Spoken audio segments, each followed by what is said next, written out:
So, we all remember one of the most iconic moments of Caitlin Clark's rookie year. We all remember the cheap shot. We all remember the Kennedy Carter cheap shot on Caitlin Clark. And all I'm going to say is, yeah, it was pretty bad. But what came after it was the worst part. The doubling and tripling down on it. The going on social media, retweeting all anti-Caitlin Clark stuff. That was the worst part about it all. And Kennedy Carter, has just since then been one of the best players. But something she said after that has aged so poorly. Before we get on to things, you guys are new to the channel, subscribe. We are trying to hit 22.75k by the end of the day. And right now we are 109 off. So, lads, this is what happened. This is what I'm talking about. Besides three-point shooting, what does she bring to the table, man? Besides three-point shooting, what does she bring to the table? Ironically, look, she's not a bad three-point shooter.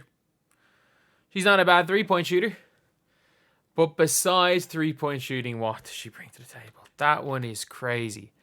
That is one of the crazy old takes. That one is crazy. Besides passing for one.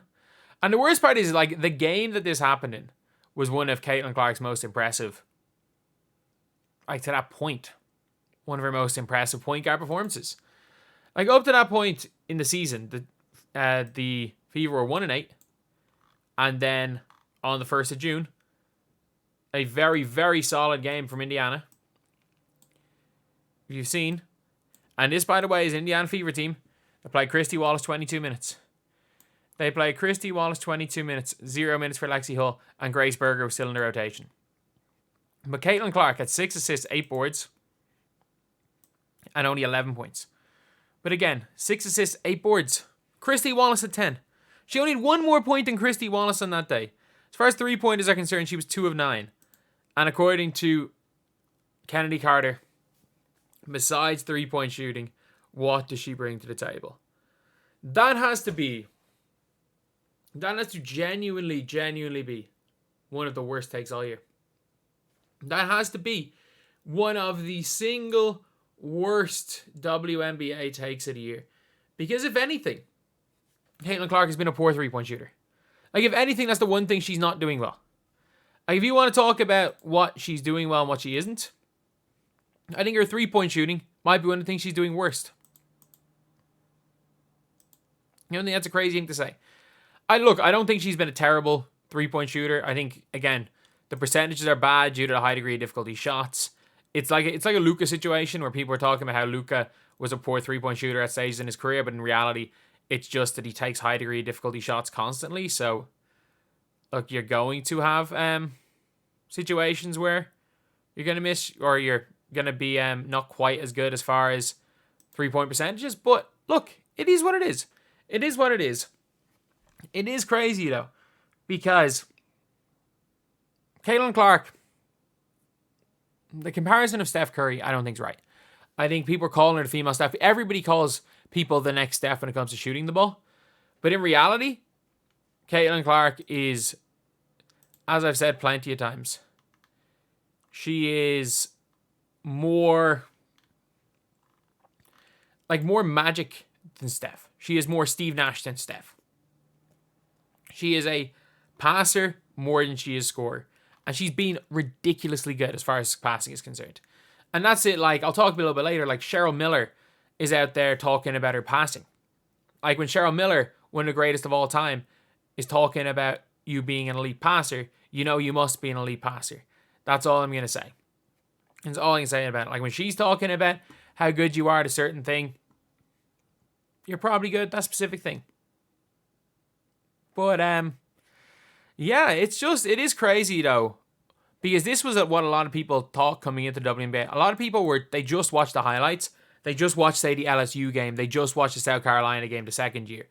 And they're like, okay, yeah. Caitlin Clark is this absolute unbelievable scorer. But in reality, again, averaging nearly 17 a game. That is really good scoring for a rookie.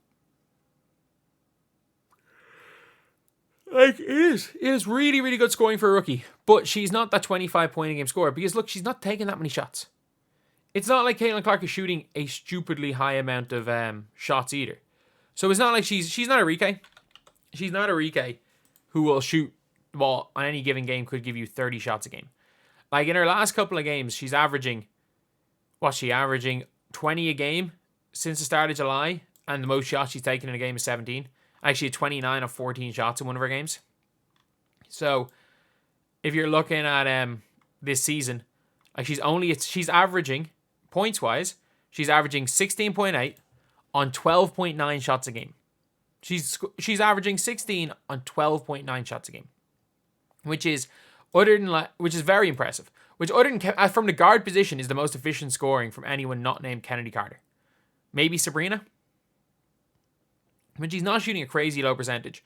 Again, she's shooting a percentage in and around your rookie Luka shooting percentage, but while also leading the WNBA in assists, which is the craziest part. Is that, like, if you looked at the way she was talked about before the LSU game, it was equally as much about her passing as the long range.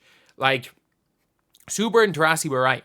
She is some sort of a mixture between the two of them. She is a scorer, like she's came in as a scorer at the level of a rookie Taurasi, while also being a better passer than a rookie Steward. Probably not as careful with the ball as Steward, but it is crazy. It is funny though when you're looking at the plus minus. Like, I remember seeing the stat yesterday where it talks about the plus minus, and someone pointed out that actually if you just go by on-off plus minus, technically the Las Vegas Aces are 3 points better per 100 possessions with AJ Wilson off the floor. Like, it is the dumbest stat ever. It's a stat where it's like, okay, yeah, Angel Reese, it basically, the stat says Angel Reese should be an MVP and the Caitlin Clark is actually a negative for a team. Half of the best players in the world, according to this on-off number, are actually net negatives for a team. Including the best. Including the best player in the world. So, yeah, that is pretty much it. This has just been a take that has aged so badly. It's just aged so badly. And it just does show what people were saying originally and how it's just wrong. It's just factually incorrect information. Like, even at the time, Caitlin Clark was shooting a lower 3-point percentage than she is right now. Like, even at the time, this was a bad take. So I never got this one. I never got this one because she has had games where she shot well, but for the season, she has not shot well at all.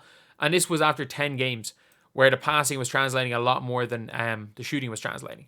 But yeah, that is the video. Let me know what you guys think in the comment section. Do you guys agree with Chennedy Carter? I doubt you can. But yeah, that's pretty much it. I am absolutely exhausted. I'm going to take an hour nap before I come back and make the rest of the videos throughout the day. Thank you guys for watching. Please like, comment, and subscribe.